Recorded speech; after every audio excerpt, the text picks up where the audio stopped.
बिस्मिल्लाहिर्रहमानिर्रहीम। अस्सलाम वालेकुम स्टूडेंट्स। आपके लिए आज ये जो टॉपिक है वो फंजाई का है। हम एंटी माइक्रोबियल एजेंट्स कर रहे हैं, तो उसमें जो माइक्रो ऑर्गेनिजम्स हैं वो मुख्तलिफ तरीके के माइक्रो ऑर्गेनिजम्स होते हैं। कुछ बैक्टीरिया होते हैं, कुछ वायरसेस होते हैं और कुछ फंजाई होते हैं। तो आज जो हमारा टॉपिक है वो फंजाई से रिलेटेड है। बहुत दफ़ा ये होता है कि कुछ लोग ये समझते हैं कि एंटीबायोटिक दे देने से जो है वो उनकी जो फंगल इन्फेक्शन हैं वो भी ख़त्म हो जाएंगे। ऐसा नहीं है, ठीक है। उसकी कुछ वजूहात हैं, उनमें से जो 3-4 मेजर वजूहात हैं वो ये सामने लिखी हुई हैं कि जो सेल वॉल होती है फंजाई और बैक्टीरिया की, उनमें डिफरेंस होता है। किस तरह से कि फंजाई जो है वो काइटिन मॉलिक्यूल से बनता है, जबकि बैक्टीरिया जो है उसकी जो सेल वॉल होती है उसमें पेप्टाइडोग्लाइकेन्स होते हैं। सेल वॉल का जो कार्बोहाइड्रेट होता है वो काइटिन कहलाता है, जिसको N acetyl glucosamine, beta glucan, polysaccharides and mucopolysaccharides, ये 3-4 तरह के मुख्तलिफ कार्बोहाइड्रेट होते हैं जो फंगल वॉल में मौजूद होते हैं। जबकि उसके मुकाबले में बैक्टीरियल वॉल जो होती है वो एन एसिटाइल ग्लूकोजामीन और एन एसिटाइल म्यूरामिक एसिड जो होते हैं उनके ऑल्टरनेटिव अरेंजमेंट की वजह से बनती है सेल वॉल, और साथ में अमाइनो एसिड के क्रॉस ब्रिजेस होते हैं। तो ये एक रीजन है कि वो तमाम ड्रग्स जो पेप्टाइडोग्लाइकेन के ऊपर काम करेंगी ऑब्वियसली वो काइटिन के लिए इफेक्टिव नहीं होंगी। तो you have to give the medicine that is specifically effective against chitin molecule so that fungal infection can be treated. तो ये एक बहुत इंपॉर्टेंट चीज है। बीटा ग्लूकेन जो है वो मेजर ड्रग टारगेट है फंगल इन्फेक्शंस को ट्रीट करने के लिए। तो ऑब्वियसली ये अगर आप एंटी फंगल देंगे तभी जाके प्रॉब्लम सॉल्व होगा।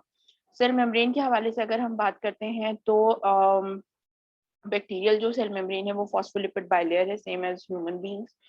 वेरेज जो सेल मेम्ब्रेन है of the fungi, it's made up of ergosterol. Ergosterol बहुत ही समझ लें कि फंगल काउंटर पार्ट है ह्यूमन सेल कोलेस्ट्रॉल का, ठीक है जी। लेकिन उसका स्ट्रक्चर चूंकि डिफरेंट है और उसके नतीजे में जो है वो कोई भी ड्रग जो कि कोलेस्ट्रॉल के साथ बाइंड कर सकती है वो अर्गोस्टेरॉल के साथ बाइंड नहीं करेगी। तो अगेन यहाँ पे भी एक डिफरेंस आ रहा है कि जो जो जो कोलेस्ट्रॉल मॉलिक्यूल है वो भी, जो स्टीरॉल मॉलिक्यूल है वो भी डिफरेंट है।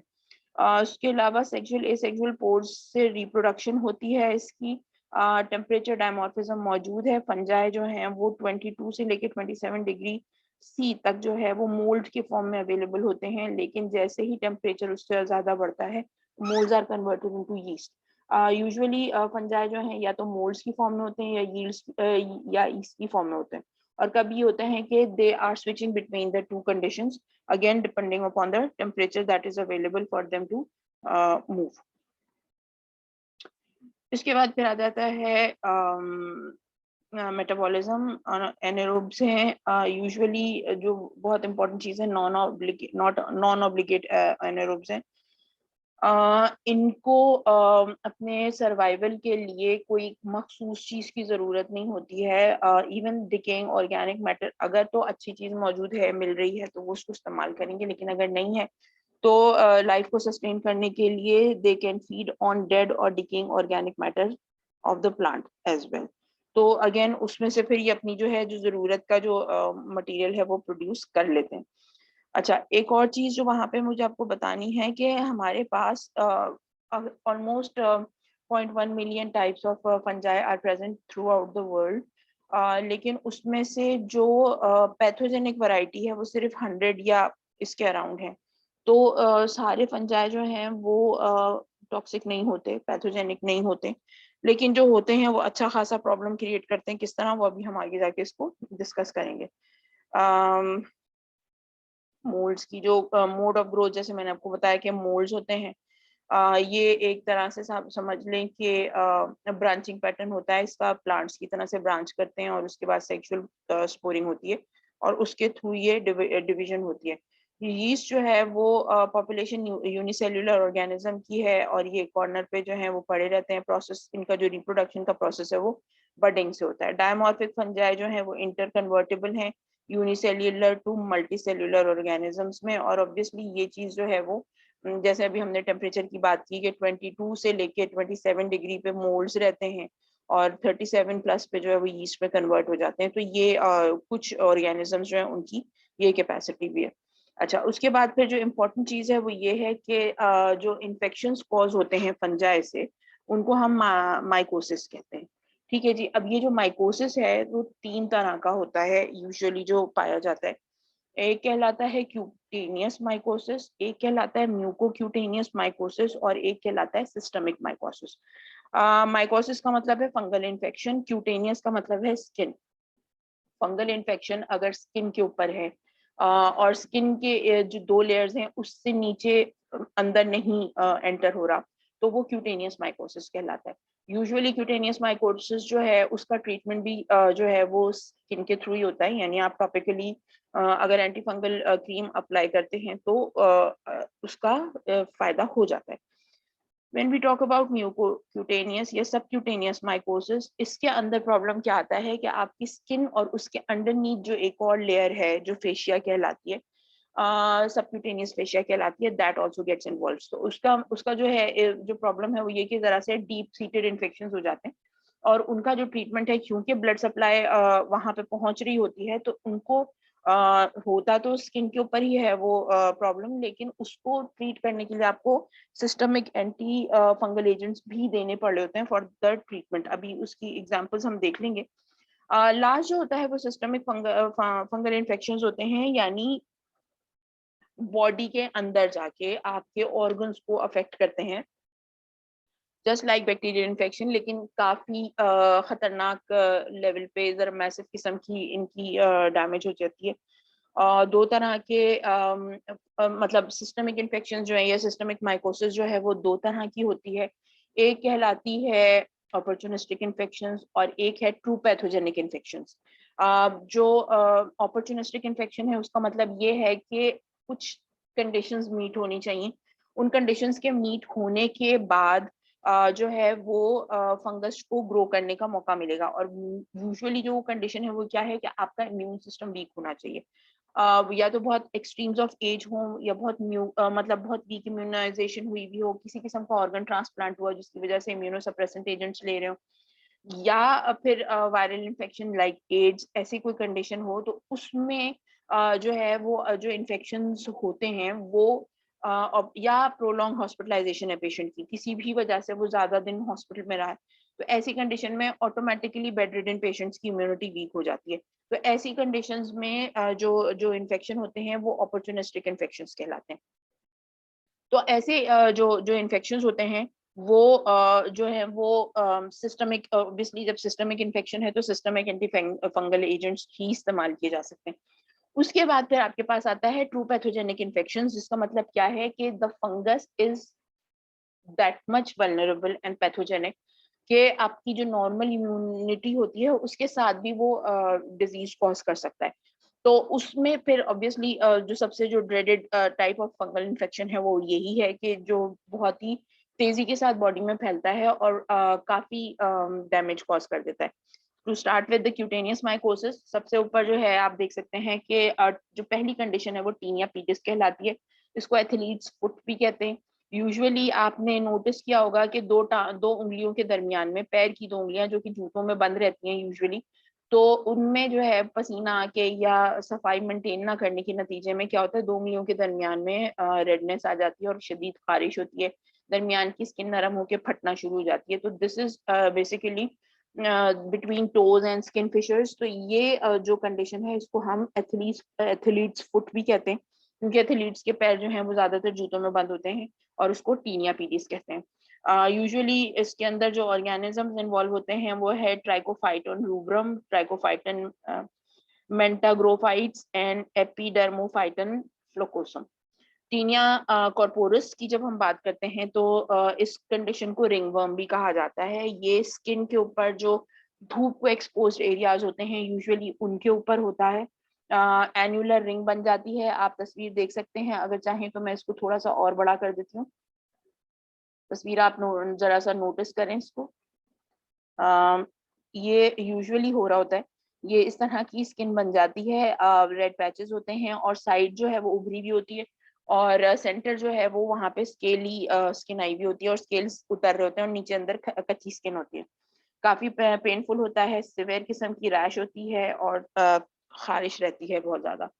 एपिडर्मोफाइटन, फ्लोकोसम, ट्राइकोफाइटन स्पीशीज और माइक्रोस्पोरा जो हैं वो इस डिजीज को कॉज कर रहे होते हैं।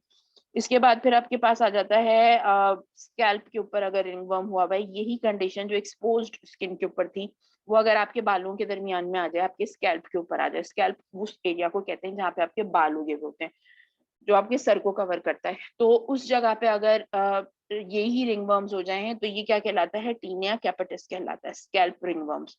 स्केली पैचेस हो जाते हैं, वेरिएबल साइज के होते हैं, और ऑब्वियसली जिस जगह पे ये जो ये इन्फेक्शन हुआ होता है उस जगह से बाल उड़ जाते हैं, तो काफी ड्रेडफुल सिचुएशन हो जाती है और उसको प्रॉपर इलाज के बगैर जो है वो हल नहीं किया जा सकता। इसकी जो बिल्कुल स्टार्टिंग है वो होती है कि आपको बहुत ज्यादा खुश्की और खुश्की के पैचेस आ रहे हों और बाकायदा पैचेस में खुश्की सर से उतर रही हो। अगर ये स्टार्टिंग है, अगर इसको हल कराना है तो एंटी फंगल शैम्पूज वगैरह आते हैं, उनसे ट्रीटमेंट करा लें तो फायदा हो जाता है। वरना फिर जो उसका जो एंड स्टेज है वो यही होता है कि फिर ये जो है वो बाल गायब हो जाते हैं। ये देख सकते हैं आप, बाल पूरे पूरे गायब हुए हैं इधर से। इसके बाद फिर आता है आपके पास टीनिया क्रूरिस, जॉक इच कहलाता है। जॉक जो है बेसिकली आप कहते हैं घोड़सवार को।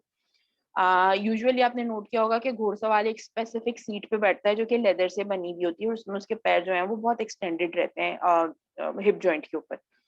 तो कंटिन्यूसली जब घोड़े के पीठ पे सवारी करते हैं तो क्या होता है कि जो अंडर थाइज होते हैं आपके, वहां पे इरिटेशन आ जाती है, स्किन कच्ची हो जाती है और बार बार रगड़ लगने की वजह से, क्योंकि लेदर के गारमेंट्स पहने हुए होते हैं, लेदर की सीट होती है जिसके ऊपर बैठे होते हैं और घोड़े के मूव करने की वजह से वो बॉडी जो है वो उठ रही होती है और फिर दोबारा से उस जगह पे बैठ रही होती है, तो कंटिन्यूसली वहां पे एक जख्म सा बन जाता है।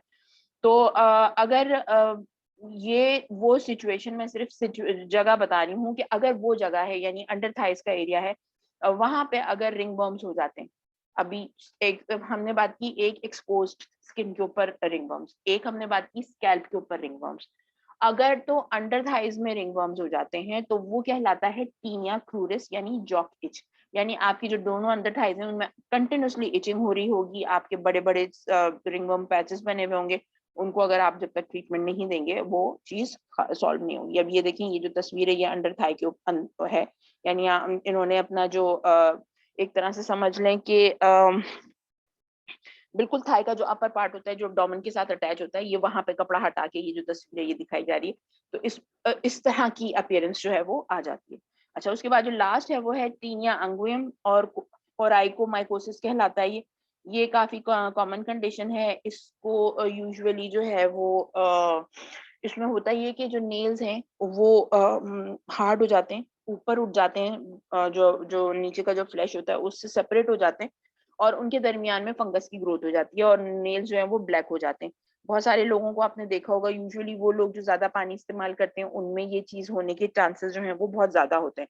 ठीक है, और उसके अलावा नेल्स मोटे भी हो जाते हैं, डिस्कलर्ड भी हो जाते हैं और ब्रिटल भी हो जाते हैं, यानी जल्दी जल्दी टूटते हैं और बिल्कुल बेशेप हो जाते हैं। ठीक है जी, तो ट्राइकोफाइटन स्पीशीज जो है वो यूजुअली इस डिजीज को कॉज कर रही होती हैं। अच्छा, अब इसके बाद फिर आपके पास आ जाते हैं subcutaneous mycosis. Subcutaneous mycosis usually क्या होता है कि फंगस की ग्रोथ होती है कहाँ पे, आपका इधर लेसरेटेड पंक्चर्ड वुंड होता है या आपका सॉइल वेजिटेशन के साथ, यानी जैसे खेत है उसमें जो लोग हैं उनको अगर जख्म हुए हुए हैं और उनका फ्रीक्वेंट इंटरेक्शन हो रहा है उस मट्टी और गंदे कीचड़ वाले पानी के साथ, उसमें ये होने के चांसेस जो हैं वो बहुत ज्यादा हैं। और अगर आप खेत में जा रहे हैं और प्रोटेक्टिव क्लोथिंग जो है वो बिल्कुल भी नहीं ले रहे, बाहर के मुल्कों में हम नोट करते हैं कि जो फार्मर्स होते हैं वो लॉन्ग बूट्स पहनते हैं जो कि प्लास्टिक बूट्स होते हैं, ताकि उसके अंदर पानी भी ना जाए और किसी किस्म की जो है वो मट्टी पैरों को ना लगे। उसके अलावा मोटे वाले ग्लव्स इस्तेमाल किए जाते हैं। अब ये अगर उसके अलावा फिर ये होता है कि अगर किसी भी किस्म का पेस्टिसाइड्स का जो स्प्रे करना होता है तो उसमें फर्दर जो है आप प्लास्टिक की जैकेट ले रहे होते हैं, हुड होता है और साथ में जो है वो फिर ऊपर से प्लास्टिक वाला मास्क भी होता है ताकि आंखों को और पूरी स्किन को जो है वो पेस्टिसाइड से बचाया जा सके।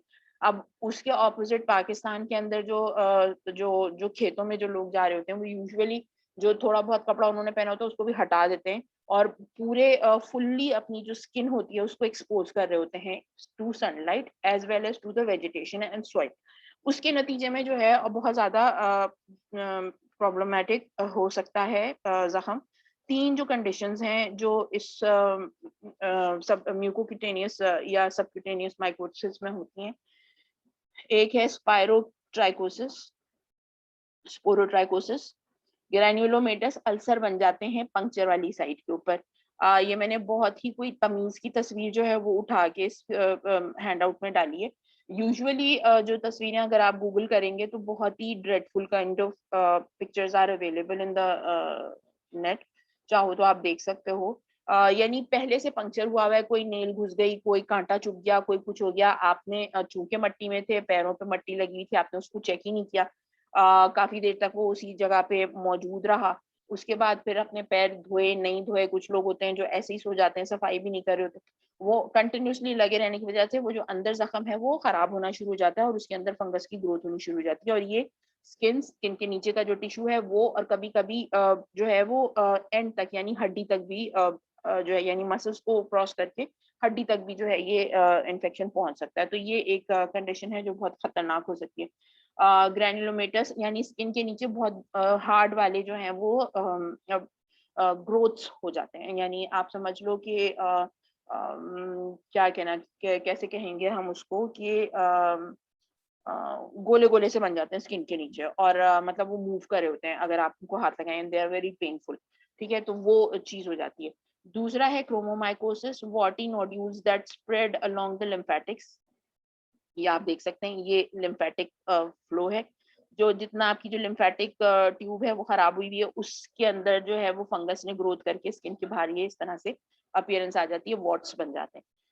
लास्ट जो है वो माइसिटोमा या मड्यूरा फुट कहलाता है। बहुत खतरनाक सिचुएशन है, पूरे घुटने घुटने तक की जो है वो जगह खराब हो जाती है। इसके अंदर एब्सेस होता है, पस ड्रेन हो रहा होता है, साइनसेस बन जाते हैं, और उन साइनसेस के अंदर अगर आप कोई लकड़ी वकड़ी डालें तो उसके ऊपर उसके अंदर कीड़े भी मतलब जो आपके जैसे समझ लें कि लार्वाज मौजूद होते हैं, डिफरेंट ऑर्गेनिजम्स के लार्वाज जो हैं वो ग्रो कर रहे होते हैं उसके अंदर। तो ये मडूरा फूड जो होता है वो काफी पेनफुल होता है पेशेंट के लिए, and it's very dreadful sight to see. पैर बहुत सूजे हुए, अंदर बहुत हर थोड़ी थोड़ी देर के बाद सुराख बने हुए, उन सुराखों के अंदर मैगट्स और फ्लाइज और लार्वास के मौजूदगी, मतलब काफी अजीब सी अपीयरेंस आ रही होती है। इसके बाद फिर आपके पास आ जाते हैं सिस्टमिक माइकोसिस। सिस्टमिक माइकोसिस में जैसे मैंने आपको बताया कि true pathogen infection and opportunistic infections। तो ट्रू पैथोजन इन्फेक्शंस के हवाले से जब हम बात करते हैं तो we have 4 kind of diseases which are very dreadful। Cocci die आयोडोमाइकोसिस, histoplasmosis, ठीक है, फिर blastomycosis and para cocci die आयोडोमाइकोसिस। ये 4 कंडीशंस हैं। अच्छा, चारों जो हैं वो रेस्पिरेटरी पोर्स हैं, उनकी जो सबसे पहला जो टारगेट होता है वो रेस्पिरेटरी ट्रैक्ट होता है, रेस्पिरेटरी ट्रैक्ट से लंग्स में, और लंग्स में जाके जो है वो चीजी चेंजेस कर देता है लंग्स के अंदर, फंगल ग्रोथ हो जाती है एल्वेलाई के अंदर और ब्रोंकाई और ब्रोंक्यूल्स के अंदर। ठीक है, रेस्पिरेटरी ट्रबल बहुत ज्यादा होता है, पेशेंट खांसता है और खांसने से जो स्पोर्स हैं वो निकलते हैं और वो फिर आगे जो दूसरे लोग हैं उनको भी ट्रांसफर होते हैं। अब जो जो डिफरेंस है सब में, यानी चारों में एक चीज जो कॉमन है वो रेस्पिरेटरी ट्रैक्ट इन्फेक्शन है, फंगल स्पोर्स हैं, सॉरी फंगल स्पोर्स हैं जो कि रेस्पिरेशन के थ्रू, छींकों से, खांसी से स्प्रेड करते हैं। अच्छा, सैक्सी बात है, सामने वाले के को भी वही फंगल स्पोर्स मिलेंगे और वो उसको इनहेल कर लेगा तो उसके भी लंग्स के अंदर ये चीज शुरू हो जाएगी। जो डिफरेंस है सबके दरमियान में वो क्या है कि लंग्स के इन्फेक्शन के बाद जब ये इन्फेक्शन फैलता है आगे, तो कोकाई डाई आयोडोमाइकोसिस जो है वो मेनिंजीज में जाता है, यानी फंगल मेनिंजाइटिस कॉज कर सकता है। हिस्टोप्लाज्मोसिस जो है वो टीबी लाइक इन्फेक्शन है, और इम्यूनो डेफिशिएंसी सिंड्रोम वाले जो पेशेंट्स होते हैं यूजुअली वो इस तरह के इन्फेक्शंस कॉज कर सकते हैं। ब्लास्टोमाइकोसिस लंग्स को अफेक्ट करता है, लेकिन उसके अलावा फिर जब ये लंग्स के बाद जब फैलता है तो ये स्किन में आता है, 70% इस तरह के जख्म बनाता है, बोन्स में 30%, जेनाइटो यूरिनरी ट्रैक्ट में 20%, अल्सरेटेड ग्रैन्युलोमास बना देता है पूरे जेनाइटो यूरिनरी ट्रैक्ट में, जो एक्सटर्नल जेनेटेलियाज हैं वहां पर ये इस तरह से फंगल इन्फेक्शन और इस तरह के जख्म बनाता है। पैराकोकाई डाई आयोडोमाइकोसिस जो है ये यूजुअली लंग्स के बाद जब ये फैलता है तो ये आपका नोज, जो आपका माउथ है उसके डिस्ट्रक्टिव लीजन्स कॉज करता है, और काफी सिचुएशन खराब हो सकती है। काफी अच्छी खासी ड्रग्स हैं जो देख के फिर इसको ट्रीटमेंट की जाती है। ड्रग्स अभी डिस्कस इसलिए नहीं करी कि हम इंडिविजुअली ड्रग्स को दोबारा से डिस्कस करेंगे। ऑपर्चुनिस्टिक माइकोसिस, जैसा मैंने बताया, पहले से इम्यूनो कॉम्प्रोमाइज पेशेंट हैं, या मतलब एक्सट्रीम्स ऑफ एज है, या क्रॉनिक हॉस्पिटलाइजेशन है, या किसी भी किस्म का ट्रांसप्लांट हुआ है पेशेंट को, या एड्स की कंडीशन है, तो इम्यूनो डेफिशिएंसी सिंड्रोम है। इस तरह के जो पेशेंट्स हैं उनमें जो 4 इन्फेक्शन होते हैं वो ये 4: candidiasis, cryptococcosis, aspergillosis and mucormycosis, and उसके अलावा न्यूमोसिस्टिस कारनाई, न्यूमोनिया। अब ये तकरीबन सारे के सारे जो हैं कैंडिडिया वगैरह सारे लंग्स को अफेक्ट कर रहे होते हैं यूजुअली। लेकिन उसके अलावा फिर कैंडिडियासिस है, जैसे तो ओरल कैंडिडियासिस है जो HIV पॉजिटिव पेशेंट्स को व्हाइट प्लेक्स मुंह के अराउंड, नाक के अराउंड, मुंह के अंदर मिलते हैं। वेजाइनल कैंडिडियासिस वल्वा वजाइना को बर्निंग, इचिंग, पेन प्रोवाइड करता है। Systemic candidiasis life threatening condition है जो कि GIT और किडनी को इन्वॉल्व करती है। क्रिप्टोकोकोसिस जो है वो यूजुअली ऐसे लोगों में होता है जो वीक हों और पिजन सॉइल के साथ बहुत ज्यादा इंटरेक्ट करते हो। वो लोग जो कबूतर पालते हैं उसकी कबूतर की जो सॉइल है उसको बेसिकली आपने नोट किया होगा, जहाँ पे भी कबूतर होते हैं वो बहुत गंदगी फैलाते हैं।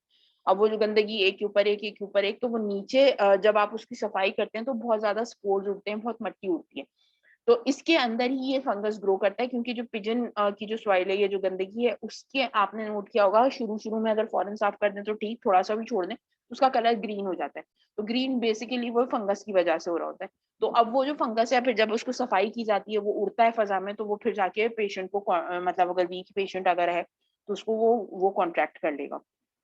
या ये भी हो सकता है कि स्पोर्स जाके बॉडी में कहीं डिपॉजिट हो जाए, जिस टाइम पे भी वो इम्यूनो डेफिशिएंट हो, किसी भी रीजन की वजह से इम्यूनो डेफिशिएंट हो, उस टाइम पे वो फंगस जो है वो ग्रो कर जाए, तो ये कंडीशन हो सकती है। स्पार्जुलोसिस जो है वो यूजुअली अक्यूट होता है या एलर्जिक होता है। एलर्जिक रेयर होता है। अक्यूट कंडीशन जो है वही लंग्स से ब्रेन, GIT और अदर ऑर्गन्स को फैलेगी। अगेन इम्यूनो कॉम्प्रोमाइज पेशेंट होना जरूरी है इसके लिए।